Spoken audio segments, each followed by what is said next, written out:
اعوذ باللہ من الشیطان الرجیم بسم اللہ الرحمن الرحیم الحمدللہ رب العالمین والصلاة والسلام علی سید الانبیاء والمرسلین وخاتم النبیین۔ معزز ناظرین، السلام علیکم ورحمۃ اللہ وبرکاتہ۔ جاذب پبلیکیشنز میں خوش آمدید۔ میں محمد سعید جاذب آپ کی خدمت میں حاضر ہوں۔ ورفعنا لک ذکرک،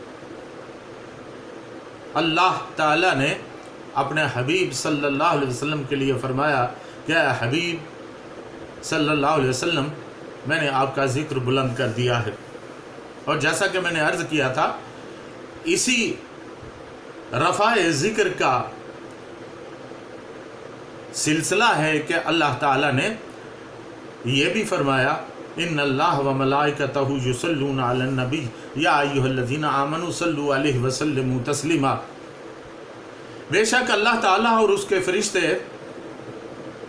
اپنے حبیب صلی اللہ علیہ وسلم پر درود بھیجتے ہیں، تو اے ایمان والو، تم بھی ان کی ذات اقدس پر درود و سلام دونوں بھیجو۔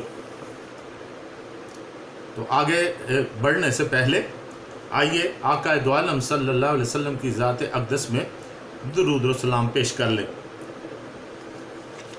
اللہم صلی صلاۃ دائما وسلم سلاما ابدا علی حبیبک وسید نبیک وآلہ واصحابہ اجمعین فالحمد للہ رب العالمین۔ ناظرین، یہاں تھوڑا سا عرض کرتا چلوں کہ یہ درود حصول رحمت کے لیے ہے۔ یہ درود اللہ تعالیٰ کو راضی کرنے کے لیے بہت بہترین چیز ہے۔ جو شخص اسے روزانہ پڑھنے کا معمول بنا لے گا، اللہ تعالیٰ اس سے یقیناً راضی ہو جائے گا اور اپنی نعمتوں اور رحمتوں سے مالا مال کر دے گا۔ اللہ تعالیٰ اسے ایسا نیک کام کرنے کی توفیق دے گا جو تا قیامت رہے گا، جس سے اس کا نام ہمیشہ ہمیشہ زندہ رہے گا۔ اس درود شریف کے پڑھنے والے کا رسول اکرم صلی اللہ علیہ وسلم سے ایک خاص تعلق اور رابطہ پیدا ہو جائے گا۔ اس کے علاوہ بے پناہ دینی فوائد حاصل ہوں گے۔ یہ درود شریف دل کی میل کچیل دھو ڈالتا ہے۔ یہ درود رمضان کے پہلے عشرہ میں بھی پڑھنا بہت مفید ہے۔